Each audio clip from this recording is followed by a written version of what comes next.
Bonjour, aujourd'hui une vidéo sur le sentiment d'imposture, un sentiment qu'on est nombreux à avoir ressenti ou à encore ressentir ou que peut-être on ressentira à certains moments de notre vie. En tout cas, il est bien de l'identifier pour savoir s'en débarrasser. Alors, le sentiment d'imposture, souvent, c'est vraiment la sensation qu'on n'est pas légitime, qu'on n'est pas légitime dans ce qu'on veut entreprendre, dans nos projets de vie, dans nos envies et dans la réalisation de nos rêves. Donc ce sentiment, souvent, je ne veux pas faire de gros raccourcis, mais il vient souvent de l'enfance quand même. Ça peut venir de plein de situations différentes. Par exemple, quand l'enfant se sent obligé de jouer un rôle dans sa famille parce qu'il se sent un peu différent il ne sait pas comment être aimé. Donc il joue son rôle, sa pièce de théâtre, et au fur et à mesure, il grandit avec ce rôle. Après, quand il cherche à se redécouvrir, à être qui il est vraiment, à expérimenter la vraie joie et la liberté, et ben, il ne sait pas trop comment faire pour se débarrasser de ce rôle-là. Et arrive justement ce sentiment d'imposture. Mais qui je suis pour faire ça et pourquoi je le fais? Et est-ce que mes actions sont validées? Est-ce que mes sentiments sont légitimes? Enfin, tout un tas de questions. Tout un tas de questions parasites. Et surtout qu'en fait, si on se débarrasse au fur et à mesure de ce rôle-là, c'est aussi parce qu'on s'est rendu compte que ce rôle nous desservait et que bah, ça nous faisait pas, les autres ne nous aimaient pas plus pour autant.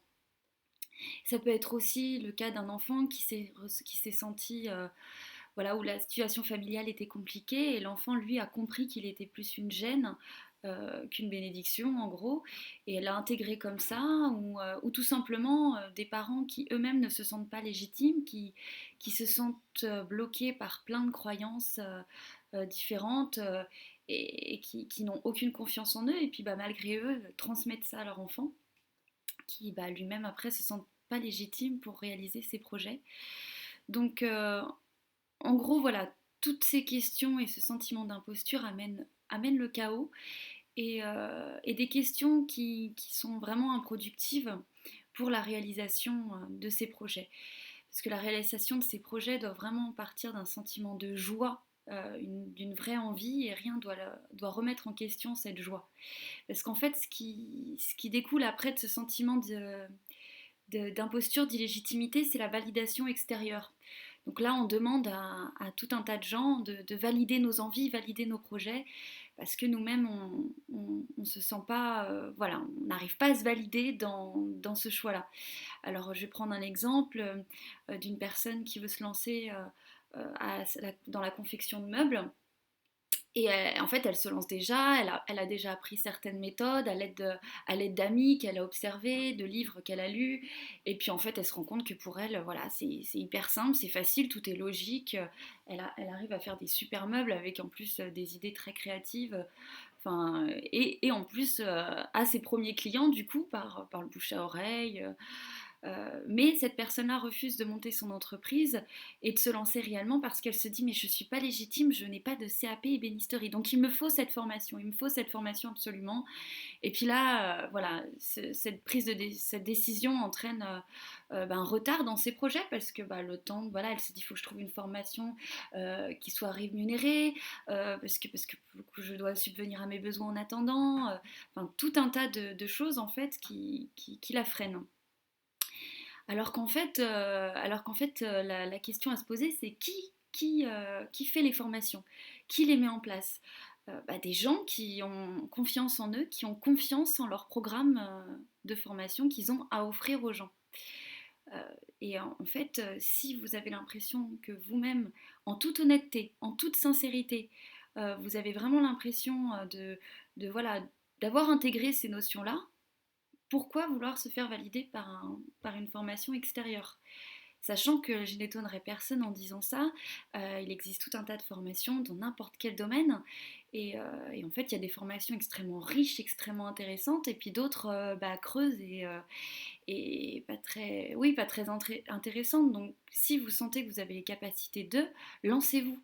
Lancez-vous et ne vous demandez plus ne demandez pas à être validé par tout un tas de gens parce qu'il y aura forcément quelqu'un pour vous dire que vous n'êtes pas légitime à faire ce que vous voulez faire, que bah oui, mais ça me paraît compliqué ton truc, ou oui, mais t'as pas la formation. Si, t'as fait une formation pour faire ça. Enfin, Vous en trouverez toujours des gens pour vous dire ça parce qu'ils vont valider des doutes intérieurs en fait, des doutes que vous imposez à vous-même. Ils feront juste un effet miroir. Donc lancez-vous, parce que le but c'est vraiment de fonctionner avec la joie, avec l'envie. Donc, et là le travail devient vraiment un accomplissement, parce qu'on y passe quand même 8 heures par jour minimum, donc si on peut prendre son pied, c'est encore mieux. Donc vraiment fonctionnez avec ça et, et, et validez-vous. Validez-vous vraiment. Alors ça ne veut pas dire de ne pas faire de formation, parce qu'il y a plein de formations super intéressantes, mais dirigez-vous vers des formations parce que vous en avez vraiment envie et que ça vous procure une vraie joie et que vous sentez que ça va vous apporter une vraie valeur ajoutée en fait. Pas juste vous rassurer ou confirmer des choses que vous savez déjà. Parce que là, pour le coup, ça sera vraiment une perte de temps. Et puis évidemment, ça ne veut pas dire non plus faire les choses dans son coin. Ça n'empêche que vous pouvez observer plein de gens, aller à la rencontre de professionnels. Enfin, tout ça, ça fera partie de votre propre formation à vous. Donc, et je finirai la vidéo par une notion aussi qui est chacun à sa place et que vous ne dépossédez pas l'autre quand vous prenez votre place. Vraiment, ça c'est important. C'est il n'y a pas y a pas de concurrence, il n'y a pas de oui mais là c'est un secteur bouché ou là cette personne est mieux que moi ou non ça ça n'a plus lieu d'être. C'est prenez votre place, il y a de la place pour tout le monde, fonctionnez avec votre joie et les gens vous le rendront bien. Voilà, bah, je vous fais plein de gros bisous et plein de courage plein de courage, d'envie et de joie dans tout ce que vous voulez entreprendre et validez-vous. Plein de bisous.